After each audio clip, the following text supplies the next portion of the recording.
Am I becoming a robot? Who's giving the orders and who's receiving the orders? Good day to you all. I hope you're having a great day and welcome to my new video.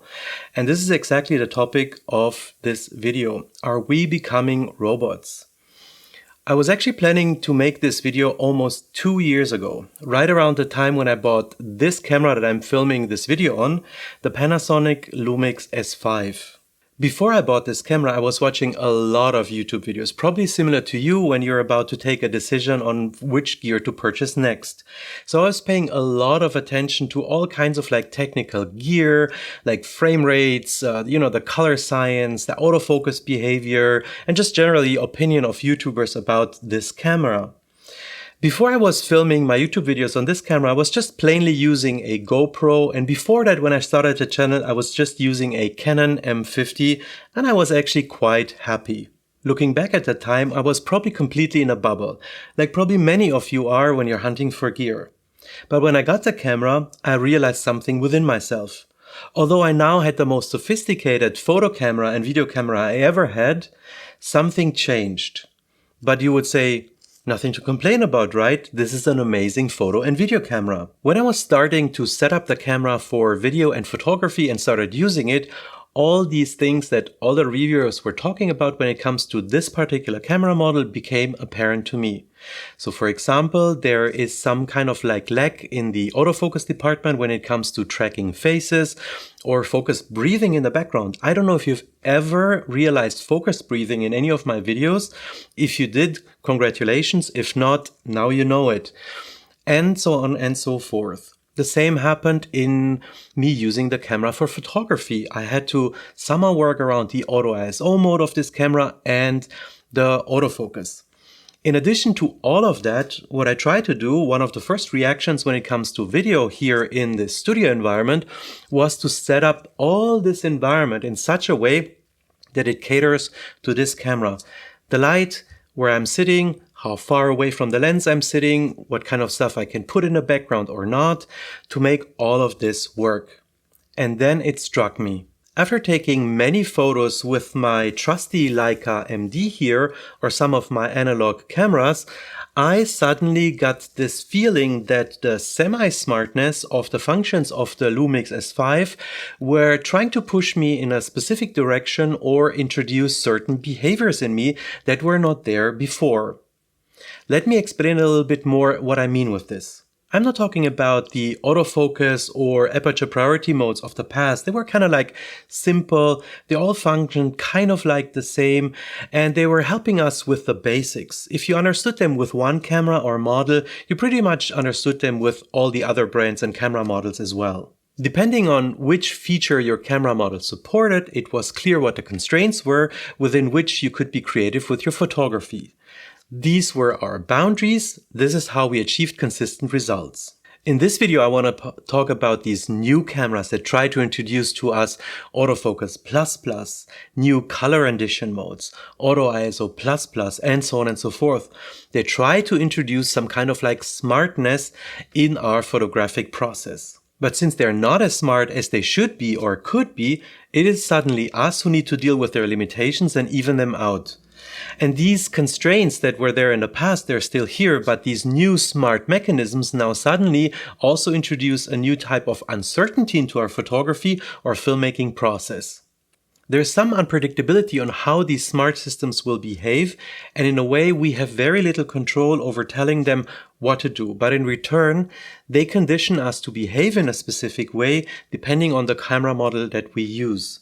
And because of all of this, it is very hard for us to transfer our knowledge or expertise with a specific camera model over to a different one, let alone to a different brand. And this is especially tricky because all of these functions are called the same across all the camera brands, right? So it's always called autofocus or auto ISO and so on and so forth. But the difference now is that they all function vastly different in today's camera world.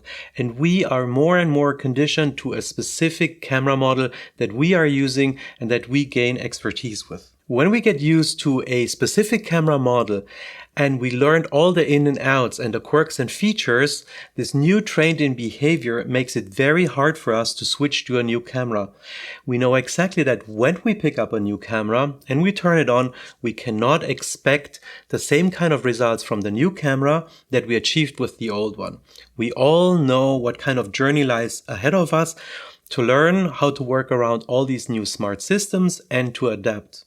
And deep inside ourselves, we probably all know that it is probably not us anymore who tell the cameras what to do, but somehow the cameras now teach in us some kind of like behaviors or tell us what to do when we take photos or videos.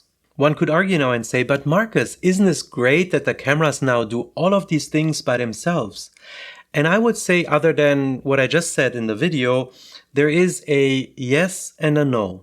For one, if you want to have a camera that does everything by itself, I would actually suggest going for a smartphone. You will probably save yourself a lot of money and time. And today's smartphones, to be honest, do a very, very good job at taking amazing photos and videos. When it comes to learning photography, however, I would say no. Because the fundamental building blocks of photography, naming shutter speed, aperture, and ISO, are now suddenly hidden behind some pre-configured smart auto parameters. So when you pick up a modern day camera, you turn it on and you start shooting immediately right away, you will try to figure out what works and what doesn't work and then try to compensate for those things. And then over time, you would go in the depth of your menus and you will start turning off certain auto features, but leave certain other smart features on. And then you will be pressed in another direction just to cater for the limitations of the smart features that are still on.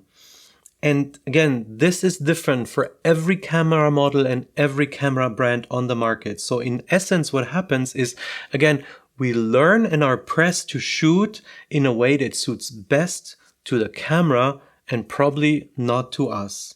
Look, I don't know if this is a good or a bad thing. If this is a good thing and photography ought to kind of like change in such a way that our job as a photographer becomes to even out or balance out deficiencies of cameras, then we can only hope that these smart systems are getting truly smart very fast. If this is a bad system, we don't have a lot of options. Obviously, one option is always to go back to analog. Analog is still alive and well. And the second option might be to go, for example, to more simpler cameras, right? For example, like these Fuji X100 systems, if you're familiar with them. And if not, check them out. They're amazing little cameras that are very simple, very handy, and achieve great results.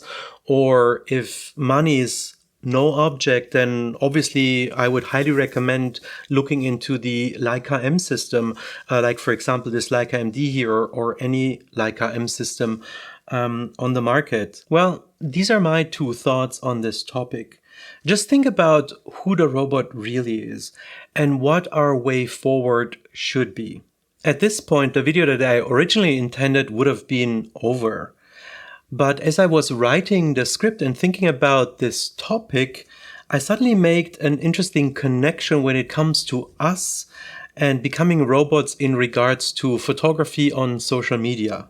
My Instagram account is not going well lately, and to a certain extent, I probably am not giving it the attention and love that it deserves, and on the other hand, it is not receiving a lot of love from others. On that note, if you're not following me on Instagram yet, maybe this is a good opportunity to check out my Instagram account, and a follow is highly appreciated. But back to the point that I'm trying to make. I realized that the same, let's call it type of photo, sometimes works well and sometimes it doesn't. Let me show you some examples. So this, for example, worked great. And this one didn't.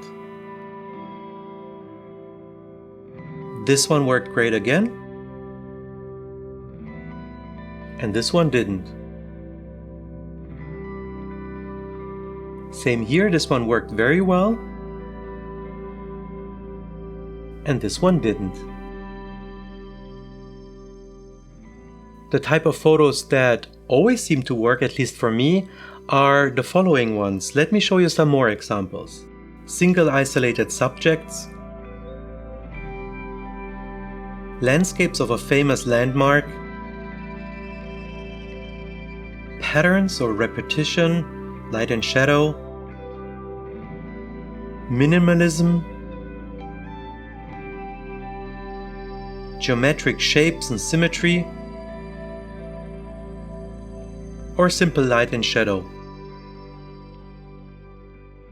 I wish I could say it beats me why they work, but I guess I'm not surprised, right? I mean, they follow the basic photographic rules. And don't get me wrong, I like those photos as well, but I get bored of them very fast. The topics are way too much in your face. They, for me, lack complexity and story.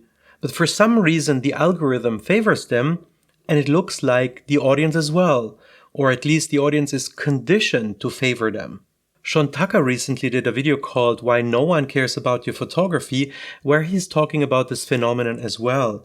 I will make sure to leave a link to the video in the description of this video, so please go ahead and check out that video when you're done watching this one. And if you don't know Sean Tucker and his channel, make sure to also subscribe to his channel and check out other videos he is doing, because I think it is a phenomenal channel.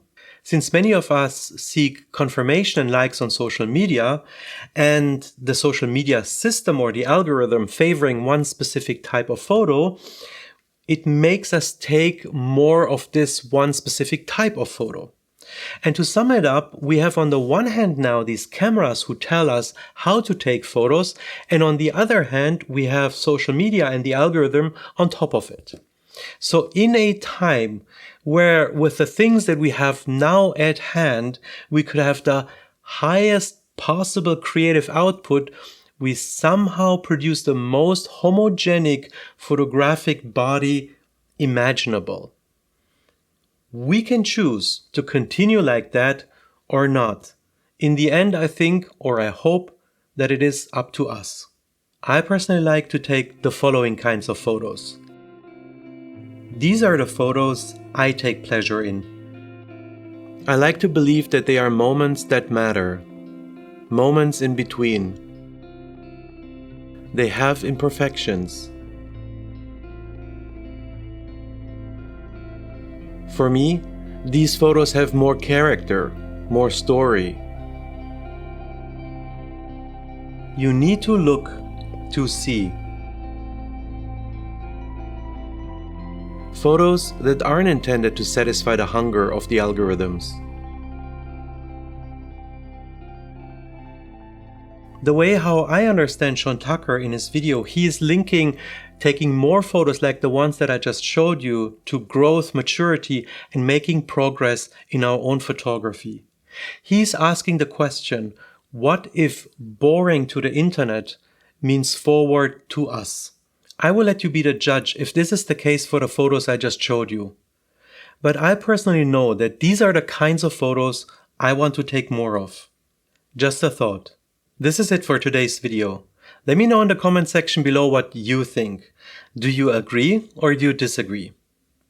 Thanks for watching this video and sticking with me till the end. I hope you liked it and I hope to see you in the next one. Bye bye.